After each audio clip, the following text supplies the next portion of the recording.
Hello friends, welcome to MH education lab. Friends, আমরা যে ইকোনমিক্সের 125টি MCQ করাবো বলেছিলাম ডব্লিউবিসিএস প্রিলিমসের জন্য, আজকে তার 3 নম্বর ক্লাস এবং 3 নম্বর সেট।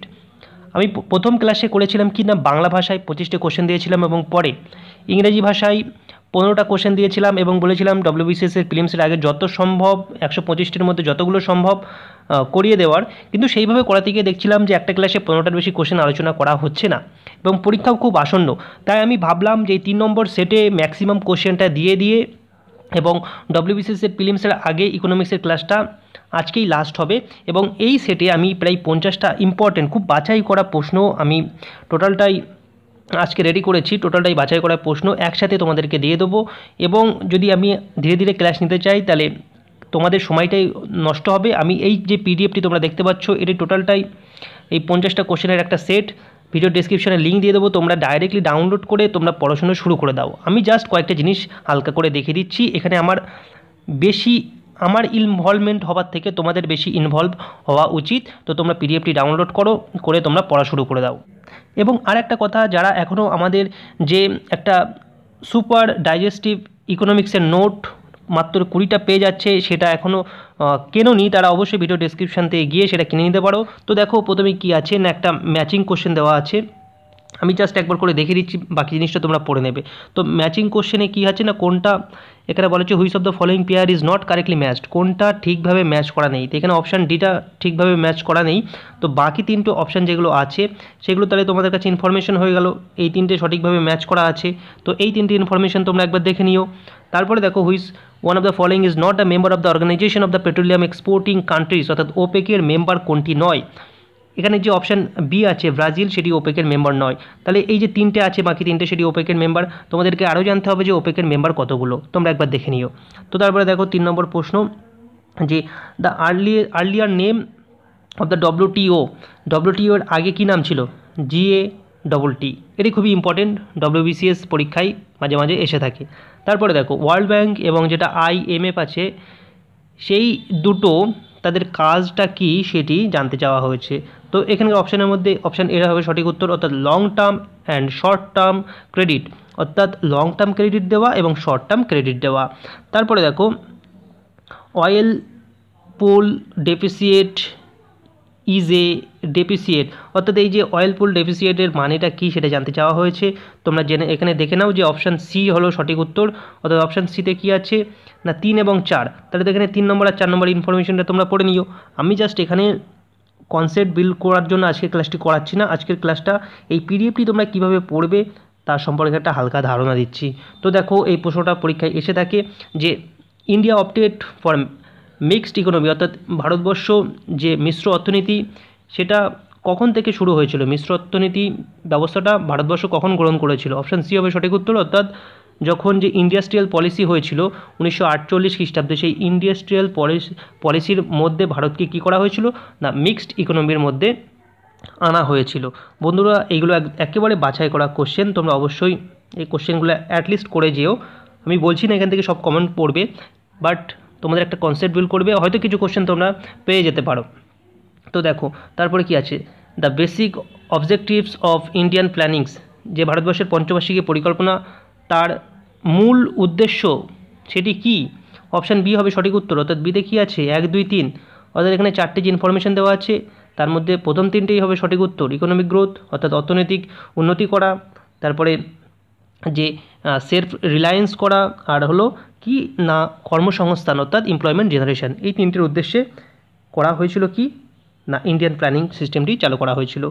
তারপরে দেখো যে আন্ডার ডেভেলপড ইকোনমি, আমরা জানি যে ভারতবর্ষ ডেভেলপিং কান্ট্রি, আর কিছু কিছু ইকোনমি আছে যেটা আন্ডার ডেভেলপড ইকোনমি, তার বৈশিষ্ট্য কোনটা? এখানে অপশান এ, অর্থাৎ এ 1 এবং 2 হলো সঠিক উত্তর। লো পার ক্যাপিটা ইনকাম, সেখানে মাথাপিছু আয় কম থাকবে, এবং লো rate of the capital formation, এবং সেখানে যে বিভিন্ন ক্যাপিটাল ফর্মেশন হয় সেইগুলো খুব কম হবে। তো তারপরে দেখো হোয়াট ইজ রিসেশন মানে কি তোমরা একবার দেখে নিও। তারপরে দেখো কিছু কমিটির নাম আছে, সেই কমিটিটা কার সাথে যুক্ত সেটা জানতে চাওয়া হয়েছে। তারপরের প্রশ্নে দেখো 11 নম্বর, which one of the following is not true for special economic zone বা SEZ যেটা বলা হয়ে থাকে, সেখান থেকে কিন্তু প্রায় প্রতি বছরই কোশ্চেন দিয়ে থাকে। তো এখানে জানতে চাওয়া হয়েছে যে স্পেশাল ইকোনমিক জোনের ক্ষেত্রে কোন যে ইনফরমেশানটা ট্রু নয়, অর্থাৎ সঠিক নয়। তো এখানে বলছে অপশান যে সি আছে সেটি সঠিক নয়, তাহলে বাকি যেটা এ, বি এবং সি আছে সেই তিনটি ইনফরমেশান সঠিক। তোমরা ইনফরমেশানগুলো একবার পড়ে নিও। তারপরে দেখো 12 নম্বর, দ্য প্ল্যানিং কমিশন ইজ, তাহলে প্ল্যানিং কমিশনটা কী অ্যাকচুয়ালি? এটা হলো অপশান সি, অর্থাৎ অ্যাডভাইজরি বডি। ওকে, তারপরে দেখো 13 নম্বর প্রশ্ন, which one of the following statement is correct. এখানে যে ইনফরমেশনগুলো দেওয়া আছে, স্টেটমেন্ট দেওয়া আছে, কোনটা কারেক্ট সেটা জানতে চাওয়া হয়েছে। তো এখানে দেখো অপশান বিটা হলো কারেক্ট, তোমরা পড়ে নিও ব্যাপারটা। আর 14 নম্বর দেখো, the concept of the 5 year plans in India, তাহলে ভারতবর্ষে যে 5 ইয়ার প্ল্যান্সের কনসেপ্ট কে করেছিল? তাহলে অপশান বি হবে সঠিক উত্তর, অর্থাৎ জওয়াহরলাল নেহরু। আর মিক্সড ইকোনমি মানে কি? এর উত্তর হবে অপশান বি, অর্থাৎ যেখানে পাবলিক সেক্টর এবং প্রাইভেট সেক্টর কো এক্সিস্ট করে, একইভাবে অবস্থান করে, একই সাথে অবস্থান করে, সেই ইকোনমিকে বলা হয় মিক্সড ইকোনমি। তারপরে the planning commission of India, planning commission সম্পর্কে কয়েকটি ইনফরমেশান দেওয়া আছে, 4টি। সেই 4টি ইনফরমেশনের মধ্যে কোনটা সঠিক সেটা জানতে চাওয়া হয়েছে। তো এখানে হলো অপশান সি হলো সঠিক, অর্থাৎ 1 এবং 3, অর্থাৎ এটা 1950 সালে সেট করা হয়েছিল, গঠন করা হয়েছিল, এবং এটা হলো অ্যাডভাইজরি বডি। বাকি যে দুটি ইনফরমেশান আছে সেটি সঠিক নয়। 17 নম্বর একটা ম্যাচিং কোশ্চেন আছে, যেটা 5টা এখানে প্ল্যানিং দেওয়া আছে। ফার্স্ট পঞ্চবার্ষিকী পরিকল্পনা, দ্বিতীয় পঞ্চবার্ষিকী পরিকল্পনা, তৃতীয়, চতুর্থ এবং পঞ্চম পঞ্চবার্ষিকী পরিকল্পনা, এবং তার পাশে কিছু ক্যারেক্টার দেওয়া আছে, ক্যারেক্টারিস্টিক দেওয়া আছে, বৈশিষ্ট্য দেওয়া আছে। তা কোন প্ল্যানিং কমিশনের সঙ্গে কোনটা ম্যাচ করবে সেটি জানতে চাওয়া হয়েছে। তো এখানে দেখো তোমরা উত্তর দেওয়া আছে নিচেই, অপশান বি। তো সেটি ম্যাচ করে তোমরা ইনফরমেশনগুলো মুখস্থ করে নিও। তারপরে 18 নম্বর প্রশ্ন হলো রোলিং প্ল্যান, সেটি কত খ্রিস্টাব্দে হয়েছিল? সেটা দেখো অপশান এ, অর্থাৎ 1978 থেকে 1983 খ্রিস্টাব্দ পর্যন্ত এটা ডিজাইন করা হয়েছিল। এবং 19 নম্বর প্রশ্ন হলো, the strategy of rolling plan যখন করা হয়েছিল তখন প্রাইম মিনিস্টার কে ছিলেন? উত্তর হবে অপশান সি, অর্থাৎ মোরারজি দেশাই। আর রোলিং প্ল্যানটা কি অ্যাকচুয়ালি, এটা কত বছরের জন্য হয় সেটি জানতে চাওয়া হয়েছে 41 নম্বর প্রশ্নে। সরি, এটা 20 নম্বর প্রশ্নে হবে, এটা মানে ভুল আছে ব্যাপারটা, নাম্বারিংটা। তো দেখো যাই হোক, এই প্রশ্নের সঠিক উত্তর হবে অপশান এ, অর্থাৎ 1 ইয়ার। অর্থাৎ রোলিং প্ল্যানটা প্ল্যান করা হয়েছিল 1 বছরের জন্য। ওকে, আর দেখো যেটা স্ল্যাক সেশন, সেই slack session in Indian economy, অর্থাৎ ভারতবর্ষের যে অর্থনীতিতে যে বিভিন্ন সেশন হয় তার মধ্যে স্ল্যাক সেশন মানে কোনটা এর মধ্যে? তো অপশান সি হলো স্ল্যাক সেশনের ডিউরেশন, অর্থাৎ জানুয়ারি থেকে জুন, এটা হলো স্ল্যাক সেশন। তারপরে দেখো কি আছে 21 নম্বর প্রশ্ন, আনএমপ্লয়মেন্ট, সেখান থেকে প্রতিবারই প্রশ্ন আসে। এক ধরনের আনএমপ্লয়মেন্ট এখানে বলা হয়েছে যেখানে workers move from one job to another job, তাহলে যেখানে এক ধরনের আনএমপ্লয়মেন্ট, যেখানে মানুষ একটা জব থেকে আরেকটা জবে কী করে না ট্রান্সফার হয়, একটা জব থেকে আরেকটা জবে চলে যায়, সেই আনএমপ্লয়মেন্টকে বা বেকারত্বকে কী বলা হয়? এটা হবে অপশান বি, অর্থাৎ ফ্রিকশনাল আনএমপ্লয়মেন্ট। আনএমপ্লয়মেন্টের বিভিন্ন ক্যারেক্টার আছে বা যেটা ক্যারেক্টারিস্টিক আছে, তাছাড়াও বিভিন্ন ক্লাসিফিকেশান আছে, অর্থাৎ আনএমপ্লয়মেন্ট বিভিন্ন ধরনের আছে। তো সেই ধরনগুলো তোমরা পড়ে নিও, পারলে আমাদের যে 43 মিনিটের ভিডিও আছে সেটা দেখে নিও, নোটটা নিজেদের কাছে রাখার চেষ্টা করো, না হলে যার যার বই আছে সেখান থেকে আনএমপ্লয়মেন্ট চ্যাপ্টারটা ভালো করে পড়ে নিও। তো দেখো 22 প্রশ্ন কী আছে না, the types of unemployment mostly found in the India. এটা খুবই গুরুত্বপূর্ণ প্রশ্ন, পরীক্ষায় বারবার আসে, বিশেষ করে WBCS প্রিলিমসে বারবার আসে, যে ভারতবর্ষে যে আনএমপ্লয়মেন্টগুলো দেখা যায় তার মধ্যে সবথেকে বেশি পরিমাণে দেখা যায় কোন আনএমপ্লয়মেন্ট? সেটা হলো ডিসগুইজ আনএমপ্লয়মেন্ট। তো এই ডিসগুইজ আনএমপ্লয়মেন্ট কী সেটি অলরেডি আমি আলোচনা করে দিয়েছি। তারপরে দেখো 23 নম্বর প্রশ্ন, সাইক্লিক্যাল আনএমপ্লয়মেন্ট কাকে বলে? অপশান ডি হবে সঠিক উত্তর, তোমরা দেখে নিও। আর যে প্রশ্নটি দেওয়া আছে DWCRA, এর ফুল ফর্মটা কী? এটা কিন্তু পরীক্ষায় পড়ে থাকে। তো সেটার উত্তর হবে development of the women's and children in rural area. তো তার পরের প্রশ্ন আমরা চলে যাচ্ছি, দেখো inflation is cost as a result of, inflation কেন হয়? প্রশ্নগুলো কিন্তু খুবই বাছাই করা প্রশ্ন, তোমরা অবশ্যই একবার এই প্রশ্নগুলো পিডিএফটি ডাউনলোড করে পড়ে নিও। আমি এখানে জাস্ট একবার হালকা করে টাচ করে চলে যাচ্ছি। দেখো ইনফ্লেশন কী কারণে হয়? অপশান সি হবে সঠিক উত্তর, যে increase in money supply without a corresponding increase in production, তাহলে এই কারণের জন্য ইনফ্লেশনটা ঘটে থাকে।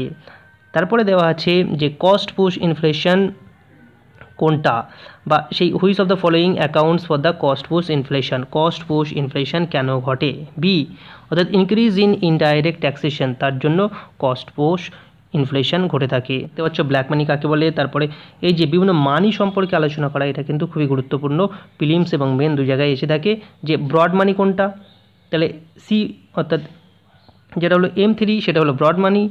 আবার এখানে বলা আছে the period of high inflation and low economic growth, যেখানে ইনফ্লেশন হাই হবে এবং ইকোনমিক গ্রোথ কম হবে, সেটাকে ইকোনমির ভাষায় কী বলা হয়, সেটাকে বলা হয় স্ট্যাগফ্লেশন। ওকে, M1 কি না, এখানে অপশান ডি বলছে অল অফ দ্য অ্যাবাভ, অর্থাৎ currency with public, demand deposit with banks এবং আদার ডিপোজিটস উইথ RBI, সেগুলো সকলকেই বলা হয় M1। আর M3 কোনগুলো না, M3 হলো অপশান এ, অর্থাৎ M1-এর সঙ্গে যদি আমি TD যোগ করি তাহলে সেটা হবে M3। রেপো রেট কোনটা সেটাও তো আমরা এখান থেকে জেনে নেবে। এই কোশ্চেনগুলো কিন্তু একেবারে PSCর যাকে বলে একদম পছন্দের কোশ্চেন। তারপরে দেখো 36 নম্বর যে প্রশ্নটা আছে, সেই প্রশ্নটা খুব সহজ প্রশ্ন, কিন্তু PSCর একেবারে মনের কোশ্চেন এরা, সেটি PSC WBCS মেনের ক্ষেত্রেও এই কোশ্চেন দেয়, প্রিলিমসেও দেয়, অথচ এই কোশ্চেনটা খুব সহজ কোশ্চেন। তো এক্সিম ব্যাংক কবে সেট আপ হয়েছিল, অপশান বি 1982 খ্রিস্টাব্দে সেট আপ হয়েছিল। তারপরে দেখো ন্যাশনাল ইনকাম সম্পর্কে একটা প্রশ্ন আছে, তারপরে দেওয়া আছে ফিসকাল পলিসি সম্পর্কে বেশ কটা প্রশ্ন আছে, যেমন ডিআর মানি কাকে বলে, ডিআর মানি পলিসি কাকে বলে। তারপরে দেখো 40 নম্বরে যে কোনটা ডাইরেক্ট ট্যাক্স, এখানে কিন্তু প্রশ্ন এখান থেকেও এসে থাকে যে কোনটা ডাইরেক্ট ট্যাক্স কোনটা ইনডাইরেক্ট ট্যাক্স। তাহলে এখানে আমি প্রায় 4টে কোশ্চেন দিয়েছি 40 থেকে শুরু করে 40, 41, 40-এ যেমন বলা আছে যে which one of the following is not a direct tax, এর মধ্যে কোনটা ডাইরেক্ট ট্যাক্স নয়। তাহলে ডি নম্বরটা যেটা আছে সেটা ডাইরেক্ট ট্যাক্স নয়, বাকিগুলো ডাইরেক্ট ট্যাক্স। তারপরে 41 নম্বরে বলা আছে which one of the following is not a indirect tax, তাহলে কোনটা ইনডাইরেক্ট ট্যাক্স নয়। আবার 42-এর দাগে ঠিক একই প্রশ্ন, 43-এর দাগে দেখো এই ট্যাক্স সম্পর্কেই প্রশ্ন আছে। আবার 44-এর দাগে সেটি বলা আছে যে বিভিন্ন রেভিনিউ যেগুলো হয়, the principal source of the revenue of the state government, অর্থাৎ রাজ্য সরকারের যে বিভিন্ন রেভিনিউ তার মূল সোর্স কোনটা, সেটা কোন ধরনের ট্যাক্স থেকে সবথেকে বেশি তারা রেভিনিউ কালেক্ট করে। তো অপশান বি হবে সঠিক উত্তর, অর্থাৎ সেল ট্যাক্স।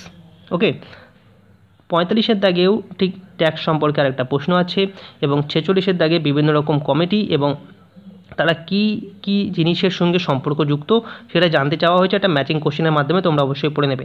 আর সানরাইজ ইন্ডাস্ট্রিটা কি সেটা 47 নম্বর প্রশ্নে আছে। তারপরে 48 নম্বরের প্রশ্ন আছে headquarters of the world trade organization, তোমরা প্রতিবারে লক্ষ্য করেছো যে একটা করে হেডকোয়ার্টার্স দিয়ে থাকে, তো সেই ওয়ার্ল্ড ট্রেড অর্গানাইজেশন হেডকোয়ার্টার কোনটা, অপশান সি অর্থাৎ জেনেভা।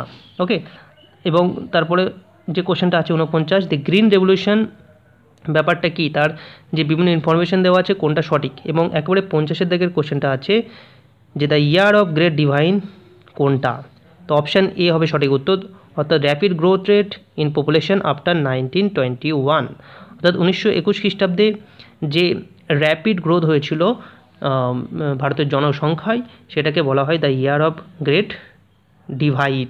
সো ফ্রেন্ডস, এখানে আমার বোঝানোর কিছু নেই, বা আমি ইচ্ছে করেই আজকে বোঝাইনি, কারণ বেশি সময় তোমাদের নষ্ট করব না। এই যে 50টা কোশ্চেন আছে, তোমরা অবশ্যই একবার ভিডিও ডেসক্রিপশনে যাও, সেখানে লিঙ্ক থেকে ডাউনলোড করে নিয়ে অবশ্যই পরীক্ষার আগে এই কোশ্চেনগুলো খুব সুন্দর করে মুখস্থ করে যাবে। আর তার সাথে সাথে যে সুপার ডাইজেস্টিভ যে নোটটা, সেটা অবশ্যই 20 পৃষ্ঠা পড়ে যাবে, এবং আগের সেটের যে 40টা প্রশ্ন আছে সেই দুটো সেট অবশ্যই পড়ে যাবে। অ্যাটলিস্ট কিছু না করার থেকে এটা তোমাদের অনেকটাই উপকার করবে, এটুকু আমরা আশা করে বলছি। তো ফ্রেন্ডস, ভিডিওটি প্রথম থেকে শেষ পর্যন্ত দেখার জন্য অসংখ্য ধন্যবাদ। ভিডিওটি এখানেই শেষ করছি।